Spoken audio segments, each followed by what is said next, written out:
ವಾಣಿಜ್ಯ ನಗರಿ ಮುಂಬೈನಲ್ಲಿ ಒಂದು ಬೆಚ್ಚಿ ಬೀಳಿಸೋ ಘಟನೆ ನಡೆದಿದೆ. ನಾವೆಲ್ಲ ಸಿನಿಮಾದಲ್ಲೇ ನೋಡಿರೋ ತರ ಒಬ್ಬ ವಿಲನ್ ತನ್ನ ಬೇಡಿಕೆಗಳಿಗಾಗಿ ಮತ್ಯಾರನ್ನು ಒತ್ತೆ ಇಟ್ಟುಕೊಳ್ಳೋದನ್ನ ನೋಡಿರ್ತೇವೆ. ಅದರಂತೆಯೇ ಇಲ್ಲೊಬ್ಬ ದುರುಳ ತನ್ನ ಅಭಿಲಾಷೆಗೆ 17 ಮಕ್ಕಳನ್ನ ಕಿಡ್ನಾಪ್ ಮಾಡಿದ್ದ. ಈ ಕುರಿತ ಒಂದು ರಣರೋಚಕ ಸ್ಟೋರಿ ನಿಮ್ಮ ಮುಂದೆ. ವಾಣಿಜ್ಯ ನಗರಿ ಮುಂಬೈನಲ್ಲಿ ಬೆಚ್ಚಿ ಬೀಳಿಸೋ ಘಟನೆ. 17 ಮಕ್ಕಳನ್ನ ಕಿಡ್ನಾಪ್ ಮಾಡಿದ್ದ ಖತರ್ನಾಕ್ ಕಿಲಾಡಿ. ಸಿನಿಮಾದಲ್ಲಿ ಮಕ್ಕಳನ್ನ ಕಿಡ್ನಾಪ್ ಮಾಡಿ ಹೆದರಿಸಿ ಹಣ ವಸೂಲಿ ಮಾಡೋದನ್ನ ನೋಡಿದ್ದೇವೆ. ಅಂತಹ ಕಿಲಾಡಿ ವಿಲನ್ಗಳನ್ನ ಹೀರೋಗಳು ಬೆಂಡೆತ್ತಿ ಬ್ರೇಕ್ ಹಾಕಿ ರಕ್ಷಣೆ ಮಾಡಿದ್ದನ್ನು ಕಂಡಿದ್ದೇವೆ. ಅದೆಲ್ಲ ಸಿನಿಮಾದಲ್ಲಿ ಮಾತ್ರ ಸಾಧ್ಯ ಬಿಡುಗರು, ನಿಜ ಜೀವನದಲ್ಲಿ ಸಾಧ್ಯ ಇಲ್ಲ ಅಂತ ಅಂದ್ಕೊಂಡ್ರೆ ಯು ಆರ್ ರಾಂಗ್. ಥೇಟ್ ಸಿನಿಮಾ ಸ್ಟೈಲ್ನಲ್ಲೇ ಇಲ್ಲೊಬ್ಬ ಖತರ್ನಾಕ್ ಕಿಲಾಡಿ ಬರೋಬ್ಬರಿ 17 ಮಕ್ಕಳನ್ನ ಒತ್ತೆಯಾಳಾಗಿ ಇರಿಸಿಕೊಂಡು ತನ್ನ ಬೇಡಿಕೆಗಳನ್ನ ವಿಡಿಯೋ ಮಾಡಿ ರಿಲೀಸ್ ಮಾಡಿದ್ದಾನೆ.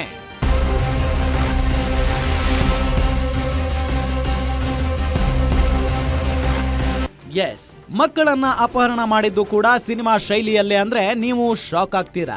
ಗುರುವಾರ ಮುಂಬೈನ ಪೋವೈನಲ್ಲಿರುವ RA ಸ್ಟುಡಿಯೋಗೆ ಆಡಿಷನ್ಗಾಗಿ ಮಕ್ಕಳನ್ನ ಕರೆಯಲಾಗಿತ್ತು. ಆಡಿಷನ್ಗೆ ಬಂದಿದ್ದ ಮಕ್ಕಳನ್ನ ರೋಹಿತ್ ಆರ್ಯ ಎಂಬಾತ ಅಪಹರಣ ಮಾಡಿದ್ದ. ನಂತರ ಪೋವೈ ಪ್ರಾಂತ್ಯದ ಮಗ್ಗುಲಲ್ಲಿರುವ ಕಟ್ಟಡವೊಂದರಲ್ಲಿ ತನ್ನದೊಂದು ಸ್ವಂತ ಸ್ಟುಡಿಯೋ ಇದ್ದು ಅದರಲ್ಲಿ ಮಕ್ಕಳನ್ನ ಹಿಡಿದಿಟ್ಟುಕೊಂಡಿರುವುದಾಗಿ ಆತ ವಿಡಿಯೋ ಸಂದೇಶದಲ್ಲಿ ಹೇಳಿದ್ದ. ಹಾಗಾದ್ರೆ ವಿಡಿಯೋದಲ್ಲಿ ಏನ್ ಹೇಳಿದ್ದ ಅನ್ನೋದನ್ನ ನೋಡೋದಾದ್ರೆ, मैं रोहित आर्या, सुसाइड करने की जगह मैंने एक प्लान बनाया और कुछ बच्चों को इधर हॉस्टेज रखा है. मेरे को ज़्यादा डिमांड्स नहीं है, बहुत सिंपल डिमांड्स है, बहुत मॉरल डिमांड्स है, बहुत एथिकल डिमांड्स है. और मेरे कुछ सवाल है, मुझे कुछ लोगों से बात करनी है, उनको सवाल पूछने हैं, उनके जवाब पर अगर मुझे काउंटर क्वेश्चन है तो मुझे काउंटर क्वेश्चन पूछना है. लेकिन मुझे ये जवाब चाहिए, मुझे दूसरा कुछ नहीं चाहिए. ना मैं टेररिस्ट हूँ, ना मेरी बहुत बड़ी पैसों की डिमांड है. कुछ भी पैसों की डिमांड तो है ही नहीं, इमोरल तो बिल्कुल भी नहीं है.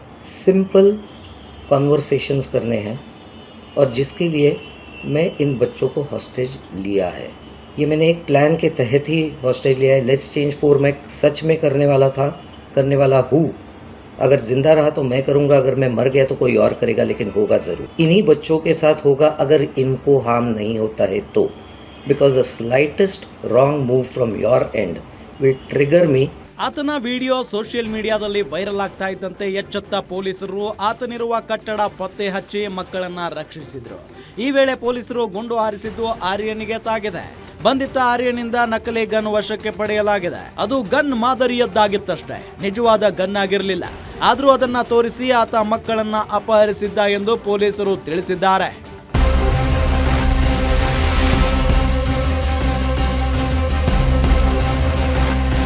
ಆತ ಮಂಡಿಸಿರುವ ಡಿಮಾಂಡ್ಗಳನ್ನ ನೋಡಿದ್ರೆ ಆತ ಮಾನಸಿಕ ಅಸ್ವಸ್ಥ ಎಂದೆನಿಸುತ್ತದೆ.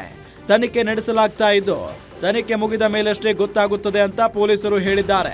ಅಲ್ಲದೆ ಅದೇ ಸ್ಥಳದಲ್ಲಿ ಅನುಮಾನಾಸ್ಪದ ರಾಸಾಯನಿಕ ವಸ್ತುಗಳು ಕೂಡ ಪತ್ತೆಯಾಗಿದೆ.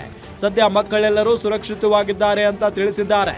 ಒಟ್ಟಾರೆ ಆ ಅರೆ ಹುಚ್ಚನಿಂದ ಮಕ್ಕಳನ್ನ ರಕ್ಷಿಸಿದ್ದು ಪೋಷಕರು ನಿಟ್ಟುಸಿರು ಬಿಡುವಂತಾಗಿದೆ.